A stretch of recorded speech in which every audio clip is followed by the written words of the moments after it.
Programme views makers में हूं आपके साथ शाइस्ता यूसुफ। नाजरीन, मुस्लिम लीग नून के सदर शहबाज शरीफ की जानिब से कौमी हुकूमत की तश्कील के बयान पर मुल्क में सियासी बहस का आगाज हो गया है। मुस्लिम लीग नून की तरफ से भी इस पर हैरान कुन रद्द अमल सामने आया है कि शहबाज शरीफ की जाती राय भी करार दिया है उन्होंने। पीपल्स पार्टी और तहरीक इंसाफ की जानिब से इसे खुद को सियासी तौर पर जिंदा रखने की कोशिश भी करार दिया गया है। मेहमानों का तारुफ मैं आपसे करवा देती हूँ। हमारे साथ मौसर बिक चुगताई साहब, अतर काजमी साहब ने भी हमें ज्वाइन किया है, जुनैरा अजहर साहिबा हमारे साथ मौजूद हैं, lieutenant general retired Amjad Shoaib साहब भी हमारे साथ मौजूद हैं। इसके साथ साथ हमें ज्वाइन किया है मुजम्मिल सोहरवर्दी साहब ने भी। आप तमाम मेहमानों के वक्त का बेहद शुक्रिया। NBC आपकी जानिब आऊंगी। शहबाज शरीफ के कौमी हुकूमत के बयान पर जो नई बहस छिड़ी है, जिसे मुस्लिम लीग नून भी उनकी जाती राय करार दे रही है, आप क्या कहेंगे?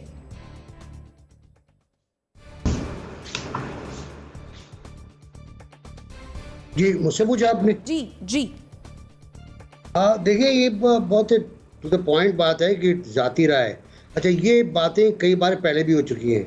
शरीफ साहब के कई प्रपोजल्स आए हैं, कई मफाहमत की बातें आई हैं, PDM को वापस अपनी जगह पर ले जाने का बयान आया है और उन सबको ज़ाहिर जाती राय करार दी है। कभी शाहिद खाकन अब्बासी ने TV पर बैठ के कहा और कभी मरियम औरंगज़ेब ने बयान में और अपने इंटरव्यूज़ में कहा। अब जो लेटेस्ट है वो असल में एक सीक्वेंस, इसको देख लें आप, बना लें आप, कि पहले लॉन्ग मार्च का कहा शहबाज शरीफ साहब ने, फिर कहा कौमी हुकूमत कायम करेंगे हम। कौमी हुकूमत एक अजीब सा फ़लसफ़ा भूषण में आ रहा है। फिर कहा हम शफाफ इंतखाबात की तरफ जाएंगे। और ये तीनों होने के बाद अब ये बयान आता है मुस्लिम लीग का, ज़ाहिर है जाती उम्रा का बयान है कि ये उनकी ज़ाती राय, प्रेसिडेंट की ज़ाती राय। तो अब मैं समझ में ये नहीं आ रहा कि ओवरऑल मुस्लिम लीग के अंदर जो कन्फ्यूजन है वो किस नौइयत का है भी या नहीं। पहली बात तो ये, जैसे पहले जनरल साहब ने फरमाया था एक बार कि बैड कॉप और गुड कॉप वाली बात चलती रहती है मुस्लिम लीग में, और शहबाज शरीफ कभी अपने भाई के ख़िलाफ़ नहीं जा सकते। कराची में भी शहबाज शरीफ साहब ने बहुत क्लियर कर दिया था कि मैं अपने भाई के पीछे चलता हूँ, उनसे आगे नहीं चलता। तो मेरा ख्याल है वो इस पर ज़्यादा रिएक्ट नहीं करेंगे, लेकिन खुल्ला इस तरह की बात करना एक मुनासिब बात नहीं थी एक पार्टी के सदर के लिए। आप अंदरूनी खाना बात कर लेते, अंदर बैठ के बात कर लेते, टेलीफोन पे बात कर लेते, नवाज शरीफ साहब समझा देते, जैसे समझाते रहते हैं वो आमतौर से। इससे अंदाज़ा ये होता है कि मुस्लिम लीग के इख्तलाफात ऊपर की सतह पर आ चुके हैं वाज़ेह तौर पर। अब जितना भी उनको हम कह लें नहीं ऐसा नहीं हो सकता, नहीं, लेकिन शहबाज शरीफ कितनी वफादार भाई क्यों ना हो, कितनी अच्छे भाई क्यों ना हो, उनका इख्तलाफ मौजूद है और वो सामने नजर आ रहा है। ठीक हो गया। जनरल साहब, क्या कहेंगे आप? जैसे कि NBC भी कह रहे हैं कि सरेआम अगर ये बात ना होती और ये इख्तलाफ सामने ना आता और अंदर ही अंदर बैठकर समझा दिया जाता, बात हो जाती, तो ज़्यादा बेहतर था, बजाय इसके कि जिस तरह से ये मामला पब्लिक हो गया। बिस्मिल्लाहिर्रहमानिर्रहीम। देखिए, पार्टी का कोई एक फर्द अगर इस तरह की बात करे तो उसको हम कह सकते हैं कि उसकी ये जाती राय है, लेकिन जब पार्टी का सदर बात करता है तो वो पार्टी में अगर उसको सपोर्ट नहीं है तो फिर वो सदर भी नहीं है। वो बात उसने की क्यों? क्योंकि पार्टी का सदर एक हेड है पार्टी का, और बाकी सबको या तो उसकी बात से एग्री करना चाहिए या फिर ये जो इख्तलाफात हैं इनको सॉर्ट आउट करने के बाद ये बात आनी चाहिए। बात सूरत इसमें शहबाज शरीफ साहब ने ये दूसरी दफा ऐसी बात की है जब पहली दफा उन्होंने कहा था कि आके मिसाक की मईशत एक साइन कर लेते हैं और हम मईशत की तरफ, बेहतरी की तरफ सोचते हैं। देखिए, जहां तक तजावीज़ का ताल्लुक है, ये कौमी हुकूमत की हो या मिसाक के मईशत वाली हो, है ये हकीकत पे मबनी। वजह उसकी ये है कि जो मसाइल आज मुल्क में, खास तौर पे इकोनॉमी का इशू, ये कोई एक पार्टी हल कर नहीं सकती। और अगर आज ये सारी पार्टियां मिलके बैठ के कुछ अरसे के लिए इकट्ठे काम करके कुछ कर भी लें तो तब भी शायद ये कर्जे उतारने में हमें 10-15 साल लग जाएं।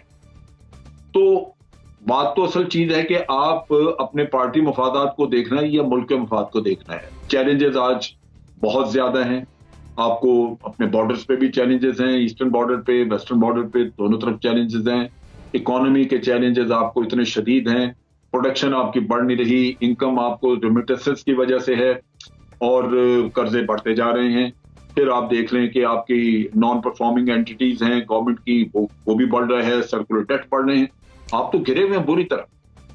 तो इनमें जब आप कोई सख्त फैसला करेंगे, जैसे अभी ताजरों को आपने टैक्स नेट में लाने की कोशिश की, ताजर सड़कों पे आए तो ऑपोजिशन उनके साथ खड़ी हो गई।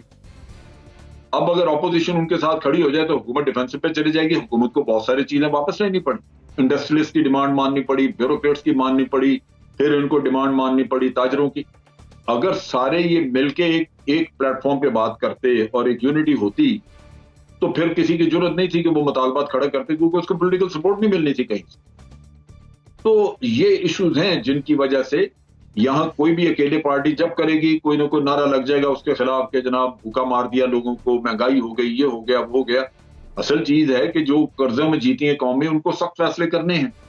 आपको कर्जों से बाहर आना है, नहीं आएंगे तो आज आप सिर्फ डेट सर्विसिंग जो आप मार्कअप देते हैं, सूद देते हैं, उस पे आपके मुल्क की आधी से ज्यादा आमदन उसमें चले जाती है।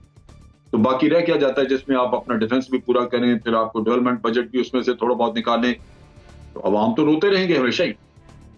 जब ये सूरत हाल होगी तो मुल्क को मसाइल से अगर निकालना है तो मेरा ख्याल है कि इसमें आपको कौमी हुकूमत बनाने में कोई हर्ज नहीं, और उसका तरीकाकार यही है कि आप इलेक्शन करवाएं और इलेक्शन में जिस तरह लोगों की सीटें पार्टीज की आए पार्लियामेंट में, उसी परसेंटेज के हिसाब से सब पार्टीज को इन्वॉल्व करके तो उसकी गवर्नमेंट बना दी जाए इलेक्शंस की बुनियाद पे। तो नेचुरली किसी की मेजॉरिटी होगी, किसी की कुछ, लेकिन सारे शेयर होल्डर तो होंगे ना उसमें से। जब हम अफगानिस्तान को कहते हैं कि इंक्लूसिव गवर्नमेंट बना लो फिर आपके साथ हो जाएंगे, अपने लिए इंक्लूसिव गवर्नमेंट की बात नहीं करते। तो मेरा ख्याल है कि तजवीज में खराबी नहीं थी, लेकिन ये कोई भी मुखलिस क्योंकि नहीं है मुल्क के साथ, हर कोई अपना हिस्सा मांगता है, तो वो ये समझता है कि मैं अगर मेजॉरिटी में आ जाऊं मेरे, तो मैं क्यों ना हुकूमत कायम करूं, क्यों दूसरों को मैं उसमें शेयर। तो ये रोना ये है। हालांकि शहबाज शरीफ ने इसमें यह भी कहा है कि अगर मुस्लिम लीग नून को मेजॉरिटी मिल जाए तो तब भी हम चाहेंगे कि कौमी हुकूमत बने। तो उस लिहाज से मैं समझता हूँ कि उसने बात गलत नहीं की, लेकिन बासूरत यहाँ पे अपने अपने मफादात हैं वो हावी हैं। ठीक हो गया। मुजम्मिल साहब वर्दी साहब क्या कहेंगे, जैसे कि जनरल साहब कह रहे हैं कि बज़ाहिर तो तजवीज़ में कोई खराबी नहीं थी। तजवीज़ को ख़राबी भी नहीं थी, और मैं समझता हूँ कि जो बात आज मरीम नवाज़ ने की है वो वही बात है जो शहबाज शरीफ कर रहे थे। देखिए ना, कौमी हुकूमत या कौमी मसालत या नेशनल रिकन्सिलिएशन होगी तो कौमी हुकूमत बनेगी ना। नेशनल रिकन्सिलिएशन के बगैर तो कौमी हुकूमत नहीं बन सकती। और अगर मरीम नवाज़ आज नेशनल रिकन्सिलिएशन और मुफाहमत की बात करने के लिए तैयार हैं तो फिर बयानिया तो शहबाज शरीफ का चल रहा है ना। अगर मरीम नवाज़ के मुंह से मुफाहमत की और मुसालियत की बात निकल रही है तो फिर आप ये समझें कि पार्टी के सदर के बयानिए पर सब आमीन कहना शुरू हो गए हैं और वो मुफाहमत की बात चल पड़ी है। पहली बात तो मैं ये समझता हूँ जो आज मरीम नवाज़ ने कहा। दूसरी बात यह है कि जब मिसाक मईशत की बात की गई थी तो तब इस रऊनत से उसको मुस्तरद किया गया था और बड़ी हकारत से मुस्तरद किया था मौजूदा हुकूमत ने, और आज उनका वज़ीर ख़जाना कह रहा है कि वो हमसे बड़ी गलती हो गई थी। कोई शहबाज शरीफ की बात भी इस हुकूमत को 3 साल बाद समझ आती है कि वो ठीक तजवीज़ थी, उस वक्त कर लेना चाहिए था। उस वक्त तो सब उसका मजाक बना रहे थे, जैसे आज कौमी हुकूमत का मजाक बना रहे हैं कि मैंडेट है कि नहीं है। पार्टी प्रेसिडेंट ने एक बात की है, अभी पार्टी का सेंट्रल एग्जीक्यूटिव का तो कोई इजलास नहीं हुआ, पार्टी किसी फोरम पे तो ये बात तय नहीं हुई। उन्होंने एक तजवीज़ दी है as leader of the opposition, वो कौमी असम्बली में लीडर ऑफ द अपोजिशन भी हैं, और अगर कोई कौमी हुकूमत बननी है तो वो कौमी असम्बली के अंदर बननी है। लेकिन शहबाज शरीफ ने भी कहा कि एक पार्टी को निकाल कर, मरीम नवाज़ ने भी कहा एक पार्टी को निकाल कर, लिहाजा मुझे तो दोनों के बयानात में आज बहुत सिमिलैरिटी नज़र आई है और मुझे नज़र आया है कि दोनों एक ही बात कर रहे हैं। और इसमें सबसे इम्पॉर्टेंट बात यह है कि ये वही बात है जो पीपल्स पार्टी भी कर रही है। भाई अगर आपने मिलकर कोई अदम एतमाद लानी है तो वो अदम एतमाद में अगर सब पार्टियां मिलकर हिस्सा लेंगी तो बाद में हुकूमत सब पार्टियां मिलकर नहीं बनाएंगी। क्या सिर्फ अदम एतमाद में सब मिलकर वोट डालेंगे और उसके बाद अलग-अलग हो जाएंगे? अगर इस हुकूमत के ख़िलाफ़ कौमी असम्बली में कहीं कोई अदम एतमाद आएगी तो वो सारी अपोजिशन की पार्टियाँ और कुछ हुकूमत की पार्टियाँ साथ मिलकर ही ला सकती हैं। इसीलिए सब कह रहे हैं कि एक पार्टी को छोड़कर सब कौमी हुकूमत बना सकते हैं। मरीम नवाज़ ने भी यही बात की है, शहबाज शरीफ ने भी यही बात की है। इसलिए मुझे तो दोनों की बात में कोई तजाद नज़र नहीं आया, और मुझे लगता है जो बात बिलावल कर रहे हैं, जो मरीम नवाज़ कर रही हैं, जो शहबाज शरीफ कर रहे हैं, अब तीनों एक ही बात कर रहे हैं। जो कौमी हुकूमत या कौमी मुसालत ये होगी तो कौमी असम्बली में, और अगर कोई वोट ऑफ नो कॉन्फिडेंस भी आएगा तो वो मुसालत और अदम एतमाद के नतीजे में आएगा, और फिर उसके नतीजे में एक कौमी हुकूमत बन जाएगी जिसमें मौजूदा जो हुकूमत है, पार्टी है तहरीक इंसाफ, वो फिर ऑपोजिशन में चली जाएगी, बाकी जमातें इकट्ठी हो जाएंगी। अगर उन्होंने साथ शामिल होने का फैसला किया तो वो और बात है।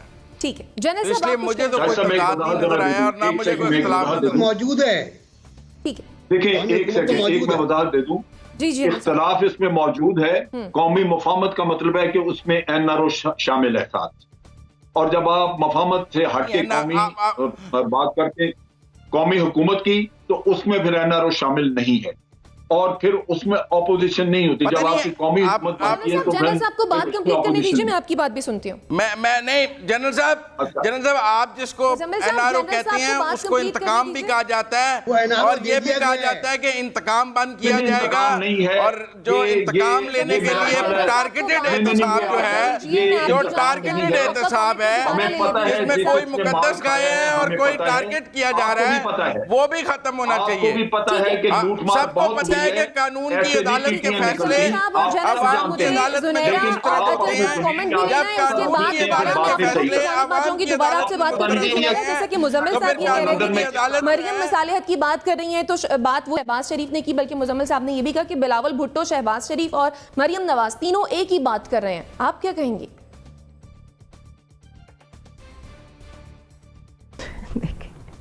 मेरे ख्याल में इतना कॉम्प्लिकेटेड मामला है नहीं जितना बन गया है। बात ये है कि इस वक्त जो सिनारियो है उसमें हर पार्टी रेलेवेंट रहने की कोशिश कर रही है, और जो थोड़े दिन पहले या 2 रोज़ पहले मेरा ख्याल है एक ब्रीफिंग हुई है सारी पार्लियामेंट्री कमेटीज़ ऑन डिफेंस को रादर, उसमें आर्मी चीफ ने भी कहा है कि नेशनल हार्मनी की ज़रूरत है, ज़्यादा डिविसिव पॉलिटिक्स मत करें, क्योंकि इस वक्त हमें बड़ा इंक्लूसिव और हार्मोनाइज्ड वे में एज अ पाकिस्तानी नेशन रहना है, क्योंकि रीजनल रियलिटीज़ और जो एलिमेंट्स ऑफ नेशनल पावर जिस तरह चेंज हो रहे हैं उसमें अगर हम भी आपस में डिविसिव रहे तो मामलात हल कैसे होंगे। अगर इसी बात को ले लिया जाए और शहबाज शरीफ की इस बात को उसके साथ मैच किया जाए तो वही बात शहबाज शरीफ कर रहे हैं जो इवन इस्टेब्लिशमेंट कर रही है। Let me put it this way, this is a different perspective. तो एक तो इससे ये चीज़ नलिफाई होती है कि इस्टेब्लिशमेंट किसी एक पार्टी के साथ खड़ी हुई है, इसका मतलब है कि there is a change in the heart. वो चाहते हैं कि कोई नेशनल कंसेंसस डेवलप हो, और जो इतनी हॉस्टाइल किस्म की पॉलिटिक्स हो रही हैं ये बंद होनी चाहिए। अगर वही बात शहबाज शरीफ ने कह दी है तो we should welcome it, we should rather debate on it कि बाकी पार्टियां ये बात क्यों नहीं कह रही, बजाय इसके कि हम ये साबित करना शुरू कर दें कि फलां भी यही कह रहा है, फलां भी यही कह रहा है। दूसरी चीज़ ये कि अगर ये बड़ी समझदारी की बात है, अगर ये की है शहबाज शरीफ ने, और वो एक पार्टिसिपेंट मुजम्मिल साहब समझते हैं कि मरियम नवाज भी यही कह रही हैं, तो कॉन्फ्लिक्ट को ख़त्म होते 2 मिनट लगते हैं। एक प्लेटफॉर्म पे खड़े होकर ये बात कह दें कि ये एक कलेक्टिव डिसीजन है, बट जब सदर एक पार्टी का एक बात कहे और उसके नीचे जो लोग मरियम औरंगजेब टाइप के लोग जो उसके सबॉर्डिनेट्स हैं वो कहें कि ये उनकी ज़ाती राय थी, तो कॉन्फ्लिक्ट आता है, डेफिनेटली फिर कॉन्फ्लिक्ट आता है। तो इसका मतलब है कि वो आइडिया कि शहबाज शरीफ मज़ाहमत या मुफाहमत को छोड़ के अब कोई और बात कर रहे हैं वो नलिफाई होता है। वो अभी भी मुफाहमत की बात कर रहे हैं, उन्होंने चार्टर ऑफ इकोनॉमिक्स की बात की थी, गवर्नेंस की बात की थी, वो उस पर अभी भी कायम हैं। तो डिविसिवनेस तो है मुस्लिम लीग नून में, बट दिस इज़ हेल्दी, मैं इसको हेल्दी कहूँगी। अच्छी बात है अगर इस तरह की सोच जन्म ले रही है तो। ठीक हो गया। मुजम्मिल साहब और जनरल साहब आपकी जानिब भी आऊंगी, लेकिन पहले मैं अतर साहब का कमेंट ले लेती हूँ, फिर आपकी जानिब आती हूँ। अतर, क्या कहेंगे आप इस मामले पर? देखिए, यहाँ पे बात कर रहे हैं कि जी कौमी हुकूमत बना दी जाए। किसकी कौमी हुकूमत बना दी जाए? कौमी मुल्जिमान और मुजरिमान की। आधे इनमें वो हैं जो मुजरिम साबित हो चुके हैं, आधे वो हैं जो मुल्जिम हैं जिनके ऊपर अरबों रुपए की करप्शन के इल्जामात हैं। तो ये कौमी मुल्जिमान और मुजरिमान की बनानी है हमने कौमी हुकूमत। क्या वो आके इस कौम की खिदमत करेगी? उन्होंने पिछले 70 साल में जो खिदमत की है वो हमारे सामने नहीं है। ये कैसे है कि हम किस तरह इसको कबूल कर सकते हैं कि ये लोग आएंगे और आके बेहतरी करेंगे? इन्होंने पहले कौन सी बेहतरी की? दूसरी बात ये की जा रही है कि ये उनकी जाती राय है। भाई ये तो पार्टियां ही जाती हैं, ये इस पार्टियों में क्या ये वो लोग हैं जिन्होंने यूनान में जमहूरियत जो लेके आए थे? क्या इन पार्टीज के अंदर कोई जमहूरी असूलों के ऊपर फैसले होते हैं? जाती राय तो चलती है, एक दिन जाती राय आती है कि फौज को टारगेट करना है, एक दिन जाती राय आती है तो कौमी इदारों को टारगेट करना है। तो यहाँ पे तो चलती ही जातियात हैं। और ये बात कौन कर रहे हैं? ये बात वो लोग कर रहे हैं जो उनके जाती मुलाजिम हैं। वहां पे कौन से कोई सियासी वर्कर हैं या कोई सियासी रहनुमा है? उनसे ये पूछा जाए कि जी कि 2 खानदानों के अलावा कोई और कोई कायद क्यों नहीं आगे आ सकता इन पार्टीज के अंदर, तो वो कहते हैं जी हम मजबूर हैं, हम इस पे बात नहीं करेंगे। तो ये जाती जो मुलाजमीन है वो ये कह रहे हैं कि ये जाती राय है। ये कौन सी जमहूरियत है? या तो हो ना कि इन पार्टीज के अंदर कोई डिस्कशन होती हो, डिबेट होती हो, उसके बाद कोई चीजें सामने आती हो। 2 खानदानों की 2 जाती जमातें हैं, उसके अंदर उनके जाती मुलाजमीन हैं और वो जो भी जाती राय आती है वो उसके ऊपर अमल करते हैं। तो यहाँ पे ये रंग देना कि जैसे ये कोई बहुत बड़ी डिबेट शुरू होगी। दूसरी बात ये है कि ये जो इस नतीजे पे पहुंचे हैं ना, ये इस तरह नहीं पहुंचे। कुछ महीने पहले तक तो ये कह रहे थे कि हम ये कर देंगे, हम वो कर देंगे, हम हुकूमत खत्म कर देंगे, पीडीएम ये कर देगी, वो कर देगी। इनको पता चला है कि अब इनकी दाल नहीं गल रही, तो ये तरले मिन्नतों पे आए हैं कि किसी तरीके से हमारे साथ कुछ करो, हमें कोई डील दो, हमें एनआरओ दो। पहले ये फौज के पास जाते रहे, वहां से इनको जब झाड़ पड़ी कि खुदारा इधर बार बार मत आओ, हम कुछ नहीं कर सकते, अपने मसाइल कौमी असेंबली में हल करो। अब जो है इन्होंने इस तरह की बातें शुरू कर दी। तो मसला सिर्फ और सिर्फ एनआरओ का है। जब तक वो नहीं मिलेगा इस तरह की तजावीज आती रहेंगी दोनों तरफ से, मरियम साहिबा की तरफ से भी और शहबाज साहब की तरफ से भी और पीपल्स पार्टी की तरफ से। ठीक है जुनैरा और एनबीसी, आप भी कमेंट करना चाह रहे हैं? हम ब्रेक पर जाते हैं, ब्रेक से वापस फिर इसी टॉपिक को कंटिन्यू करते हैं।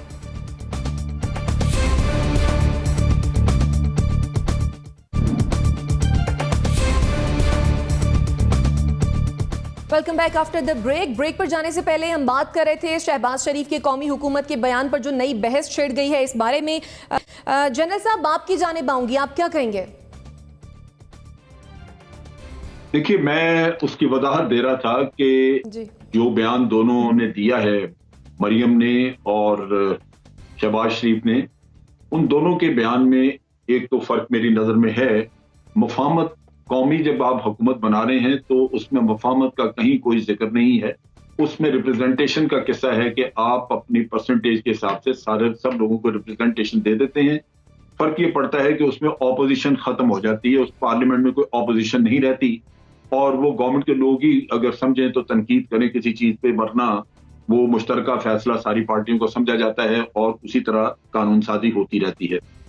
ये चीज मुख्तलिफ है उससे जो कि हम टेक्नोक्रेट्स की गवर्नमेंट करते हैं। टेक्नोक्रेट्स की गवर्नमेंट जो है वो इलेक्टेड लोग नहीं होते। अब यहाँ पे जब हम मुफाहमत की बात करते हैं तो वो इस गवर्नमेंट बनाने से हटके है। उसमें गवर्नमेंट का जिक्र नहीं है, उसमें मुफाहमत का जिक्र है कि गिव एंड टेक, आप बैठ जाएं, आपस में मामला तय कर लें। जबकि कौमी हुकूमत ये नहीं कहती कौमी हुकूमत बने तो करप्शन के केसेस हैं, कुछ भी है, वो साइमल्टेनियसली चलते रहेंगे, उन पे कोई बातचीत नहीं हो, उनका कहीं जिक्र ही नहीं आएगा। वो जिन पे है केसेस वो जाने और अदालतें जाने या अदारे जाने, जो भी हैं। तो इस लिहाज से ये फर्क मौजूद है और हमें समझना चाहिए मुफाहमत और कौमी हुकूमत दोनों एक लिहाज से मुख्तलिफ चीज। ठीक, मुजम्मिल साहब क्या कहेंगे? कर सकते हैं जी, मुफाहमत आप कौमी हुकूमत बनाए बगैर भी कर सकते हैं कि कौमी हुकूमत नहीं बनी, ये हुकूमत है बैठी है, ये इन्होंने मुफाहमत कर ली सबसे, जिस तरह के बाद मुल्कों में हुआ है नेशनल रिकंसिलिएशन, उसमें हुकूमत बनाने की, नई हुकूमत बनाने की जरूरत नहीं होती। तो ये मेरा ख्याल फर्क समझ लेना चाहिए। ठीक हो गया। मुजम्मिल साहब, वर्दी साहब, जनरल साहब तो ये कह रहे हैं कि जो कौमी हुकूमत है और मुफाहमत दोनों बयानिए मुख्तलिफ हैं, तो दोनों बातें बहुत मुख्तलिफ हैं, आप क्या कहेंगे? मुझे तो मुख्तलिफ नहीं नज़र आती हैं। मुफाहमत के नतीजे में हुकूमत ही बनेगी ना, और मुफाहमत के नतीजे में क्या होगा? जब सब एक पेज पे आएंगे तो मिलकर हुकूमत ही बनाएंगे ना, क्या आप मिलकर ऑपोजिशन में बैठे रहेंगे सारे एक पेज पर आकर? ये तो एक मज़ाक़ खेज़ बात है। दूसरी बात ये है कि जो जनरल साहब बात कर रहे हैं वो रिप्रेजेंटेशन की, प्रोपोर्शनेट, उसकी तो आइन में कोई गुंजाइश नहीं है। ये तो कोई आइन से मारवा चीज़ ये बनाना चाहते हैं जिसकी आइन में कोई गुंजाइश नहीं है, और ये कोई आइन से मारवा सॉल्यूशंस ढूंढने की कोशिश जब भी की जाती है तो वो तो जनरल साहब भी ढूंढ सकते हैं। हम तो आइन से मारवा कोई सोल्यूशन नहीं ढूंढ सकते, क्योंकि आइन के अंदर रह के ही होना है जो कुछ होना है, और आइन में जो पार्टियां कौमी असेंबली के अंदर मौजूद होंगी वही कौमी मुफाहमत और कौमी हुकूमत बना सकती हैं। जो कौमी असेंबली से बाहर होंगी वो ना कौमी हुकूमत नहीं बना सकती हैं, क्योंकि वो कौमी असेंबली में मौजूद नहीं है। उन्होंने खा कितने ही वोट क्यों ना लिए हों, इसमें तो तहरीक लब्बैक ने बहुत वोट लिए हैं, लेकिन वो कौमी असम्बली में तो मौजूद नहीं है, लिहाजा वो उसका हिस्सा नहीं हो सकती। और भी जमातें हैं जिन्होंने इलेक्शन लड़ा और अच्छे वोट लिए, लेकिन वो सीट नहीं जीत सकी हैं। लिहाजा जिस चीज़ की आइन में गुंजाइश नहीं है उसकी बात करने के लिए तो फिर एक आमर को आके आइन मुअत्तल करना पड़ेगा, जैसे जनरल साहब को फिर चीफ मार्शल एडमिनिस्ट्रेटर आना पड़ेगा। जैसे कि यहाँ पे आमर आते रहे हैं और उन्होंने आइन को ऐसे फाड़ा है जैसे एक और कहा है कि देखो मैंने आइन फाड़ दिया, और किसी ने मुअत्तल कर दिया, किसी ने फाड़ दिया।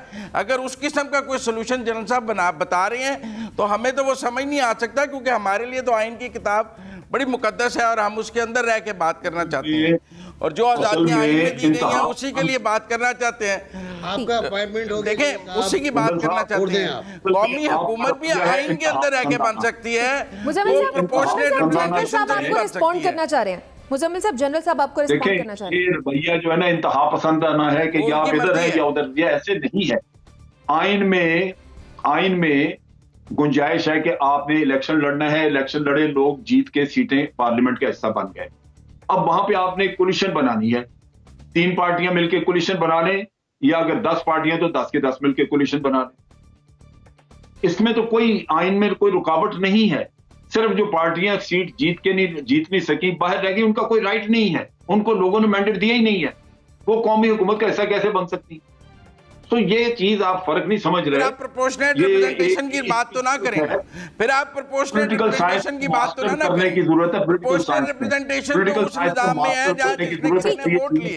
ठीक है, आप दोनों का कमेंट आ गया। एनडीसी आप क्या कहेंगे इस मामले पर? मैं सबसे पहले तो मुबारकबाद दूंगा जनरल साहब को कि मुजम्मिल ने इनको नॉमिनेट कर दिया है चीफ मार्शल एडमिनिस्ट्रेटर। हमारे भी नौकरी को रास्ते खुल जाएंगे, बड़ा काम हो गया। मुजम्मिल साहब बहुत शुक्रिया। अच्छा, दूसरी बात मैं ये कहना चाहता हूँ कि ये एनआरओ वगैरह कोई चीज़ें सब ढकोसले, सब प्रोपेगेंडा है, सब सियासी बातें हैं, सब इंतकामी नक्शे हैं, क्योंकि रातों रात मंजरनामा तब्दील होते देखा है हमने। भाई ये नहीं कहता बदल जाएगा, हमने बदलते हुए देखा है। नवाज शरीफ मुल्क से बाहर थे, मुल्क बदर थे, 10 साल के लिए मुल्क बदर थे। सऊदी जो इंटेलिजेंस चीफ हैं, जिनका तकाला भी हुआ, जो वलीयत भी थे, वो पाकिस्तान आए थे, उन्होंने पूरा ड्राफ्ट पढ़ के सुनाया था। और फिर वो वापस आते हैं, वापस आने के बाद जुडिशरी उनके तमाम मुकदमात को ख़त्म करके सज़ाएँ ख़त्म माफ़ नहीं करती है, सज़ाएँ ख़त्म करती है, ऐसा जैसा कि पहले कभी सज़ा हुई नहीं। तो ये तो होता रहा है, इसमें दोबारा भी हो जाएगा, क्या मसला है? अच्छा, जहाँ तक एनआरओ का मसला है, मुझे कल फवाद चौधरी का बड़ा अच्छा बयान लगा, उसको लोगों ने ज़्यादा लिफ्टिंग कराई है। उन्होंने कहा कई फैसले आने वाले हैं शहबाज शरीफ के ख़िलाफ़। शहबाज शरीफ से थोड़े से खाइफ हैं लोग। अब सुना कि बार बार वो भी कह रहे हैं, और जो छोटे वाले हैं ना निचले दर्जे के, वो भी उनकी हामी ला रहे हैं कि तगड़े फैसले आ रहे हैं, बहुत ख़तरनाक केस आ गए सामने, और बस फैसले आया चाहते हैं, और शहबाज शरीफ तो अब जेल में होंगे। तो इसका मतलब उन्हें कोई सुनगुन है, उन्हें फिर कोई सुनगुन है, और शहबाज शरीफ की वजह से हुकूमत को फिर परेशानी हो रही है। तीसरी बात मैं अर्ज़ कर रहा था कि कौमी हुकूमत का आइन में कोई जिक्र नहीं है, कहीं कोई जिक्र नहीं है। गवर्नमेंट मिलती है हमको या निगरान हुकूमत मिलती है हमको। मौजूदा हुकूमत तकरीबन कौमी हुकूमत है, तकरीबन, मैं पूरी नहीं कह रहा, क्योंकि कोलिशन है ये। अच्छा, मखलूत हुकूमत में और कौमी हुकूमत में बड़ा फ़र्क होता है।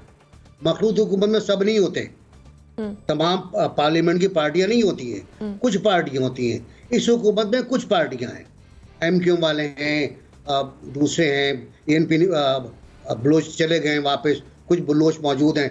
तो हर सूबे से, कराची से भी कुछ लोग हैं, हमारे प्रेसिडेंट साहब कराची के हैं, कराची आते नहीं हैं, हमारे वज़रा कराची के हैं, कराची नहीं आते वो, और ऊपर से गुजर जाते हैं। तो हालात जो हैं वो तकरीबन कौमी हुकूमत बनी हुई है। उसका हम क्या कर रहे हैं? अचार डाल रहे हैं। हमने अभी तक बुनियादी तौर पर जो बुनियादी मसाइल हैं उन पर गौर ही नहीं किया है। 3 साल में हो गए, हमने महंगाई पे गौर नहीं किया, हमने गुर्बत पे गौर नहीं किया, हमने इन्फ्लेशन पे गौर नहीं किया, हमने पॉवर्टी की जो लकीर है, जो रेखा है गुर्बत की लकीर, उसके नीचे 2 करोड़ अफराद के आने का बात नहीं की। हमने मज़ीद 50 लाख अफराद के बेरोजगार होने पर कोई बात नहीं थी। हम पनाहगाहें बना रहे हैं, कारखाने नहीं बना रहे। ठीक तो ये मसले का पनाहगाहें कारखाने ठीक कम कोई मुकाबला नहीं है। जी तो मेरा अपना ख्याल ये है कि कौमी हुकूमत या मखलूत हुकूमत कोई मसला नहीं है। ऐसी हुकूमत चाहिए जो एक तगड़ा काम कर सके माशी मैदान में रहकर अवाम के लिए, अवाम की बेहतरी के लिए। एनआरओ मिल रहे हैं लोगों को, बहुत अच्छी तरह मिल रहे हैं। हमें पता है किस किस को एनआरओ मिल रहा है और किसको नहीं मिल रहा जी। और किसको मिलने की उम्मीद है। ठीक हो गया। जुनैरा, क्या कहेंगी आप? एक तो मैं ये कहूँगी कि इस प्रोग्राम की एक कॉपी शहबाज शरीफ को ज़रूर भेजिएगा, क्योंकि उन्होंने इतनी सोच के ये स्टेटमेंट नहीं दी होगी कि इसमें इतनी डीप बहस हो सकती है, तो ये आइडियाज़ उन तक पहुंचने चाहिए। हो सकता है कोई फ़ायदा हो जाए इसका। दूसरा, मैं दोनों आर्गुमेंट्स जब अपने सामने रखती हूँ, प्रो गवर्नमेंट भी और प्रो अपोजिशन भी, ऐसे लगता है जिस तरह हम अपनी और किसी दुश्मन की बात कर रहे हैं। हम बॉर्डर के एक तरफ खड़े हैं और दूसरी पार्टी को हम दूसरी तरफ समझते हैं। हमने अमेरिका को यह कहते देखा है, we do not talk to terrorist, और हमने फिर उनको उनसे बात करते भी देखा है और फिर वहाँ से दुम दबा के भागते भी देखा है। तो मेरे ख्याल है बहुत ज़्यादा पर्सनल सेंटिमेंट्स को अगर साइड पे रख के दुनिया की तारीख देखें तो आपको अपने ज़ख्म खुद ही चाटने पड़ते हैं। आप कब तक केसेस कर कर के और बयानात दे दे के लोगों को दीवार के साथ लगाएंगे? क्योंकि पाकिस्तान की हिस्ट्री है, यहाँ पे अमीर कभी नहीं पकड़ा जाता, उसको कभी सज़ा नहीं होती। उसको सज़ा हो जाए तो एनआरओ मिल जाता है, वो चला जाता है, फिर केसेस भी रिवर्स हो जाते हैं, क्लीन चिट भी मिल जाती है, आप दोबारा से आ जाएं, डिफरेंट दरवाजे से आ जाएं, डिफरेंट रूट से आ जाएं, लेकिन वही लोग हैं जो घूम घूम के आते हैं। तो फिर मैं और हम सारे कौन सी आपस में लड़ाई कर रहे हैं या आर्ग्यूमेंट कर रहे हैं कि इसको ये नहीं मिलना चाहिए और उसको वो नहीं मिलना चाहिए?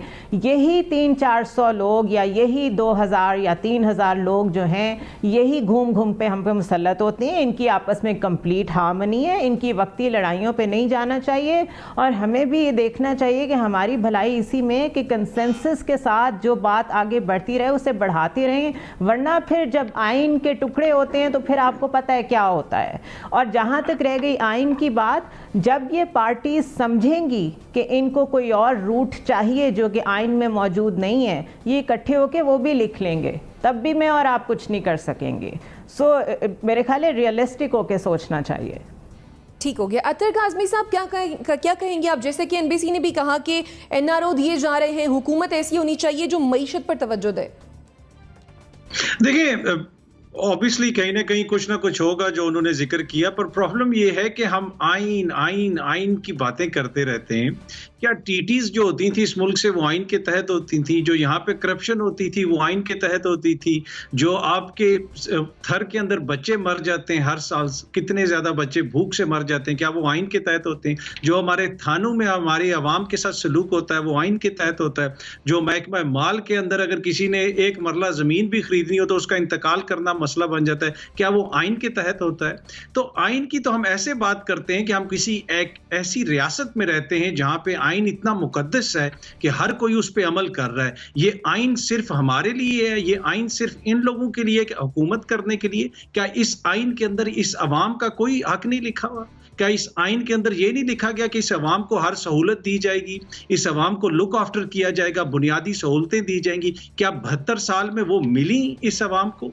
तो ये आइन सिर्फ तभी याद आ जाता है कि जब अपने इक़्तिदार को संभालना होता है। यहाँ पे बात हुई कि जी अब मार्शल लॉ एडमिनिस्ट्रेटर लगा दिया जाएगा, जिस तरह भुट्टो साहब दुनिया की तारीख में वाहिद सिविलियन है जो मार्शल लॉ एडमिनिस्ट्रेटर लगे।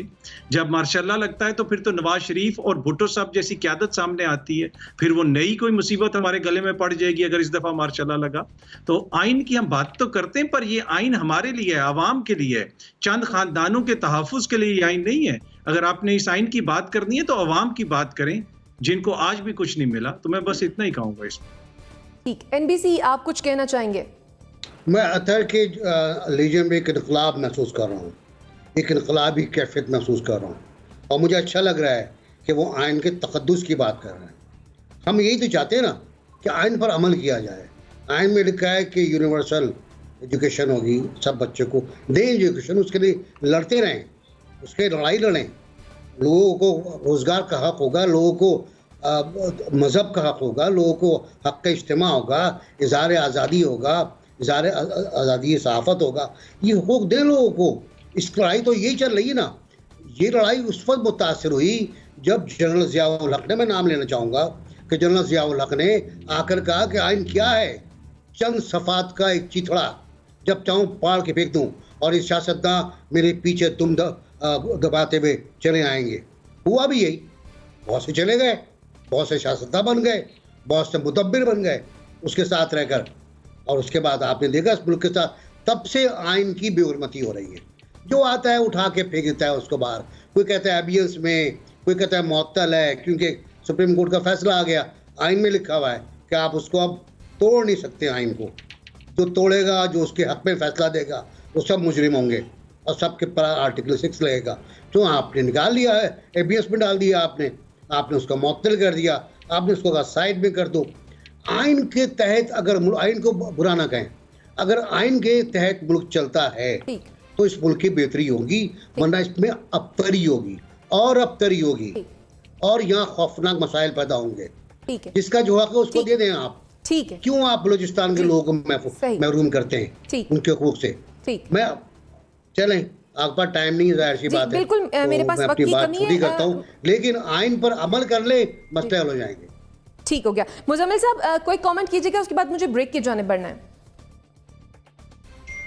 देखिए, मैं समझता हूँ कि अगर आइन जो है वो पाकिस्तान की सालमियत का ज़ामिन है और इसका हमने 70 का सानिया हमारे सामने है। हमने जब लोगों के मैंडेट का मजाक उड़ाया और कौमी असम्बली का सेशन नहीं होने दिया तो मुल्क में क्या हुआ। अब भी यही कहा जा रहा है कि मैंडेट से मत खेलें, आरटीएस को मत बिठाएं, इलेक्शन मत चोरी करें और जो रियासती इदारे हैं वो इंतखाबात में अपनी पसंद की टीम को जितवाने की कोशिश ना करें। यही मुल्क की सालमियत का ज़ामिन है। अगर हम आइन से बाहर जाएंगे तो फौज कितनी भी मजबूत हो, मुल्क की सालमियत खतरे में होगी। ठीक है, आप सबका पॉइंट आ गया। परसेप्शन है ना, इस मुल्क में जो इलेक्शन हारता है वो कहता है जी आरटीएस बैठ गया था। ये हारने वाला कोई भी मानता नहीं है कि आपकी परसेप्शन है।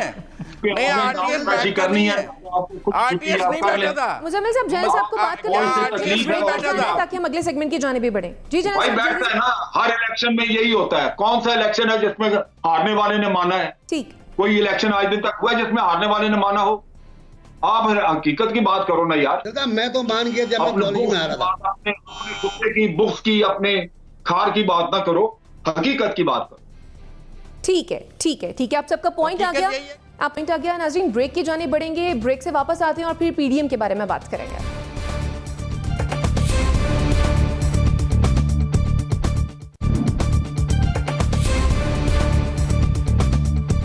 Welcome back after the break. नाज़रीन, अमरीकी सदर जो बाइडन ने जिल्लत आमेज इनखला का जिम्मेदार अफगान फौज को ठहरा दिया है। इसी पर बात करेंगे। एनबीसी क्या कहेंगे मामले पर? देखिए, ये तो उन्होंने बहुत नई बात कही है। मैं तो बहुत पुरानी बात करना चाहता हूँ।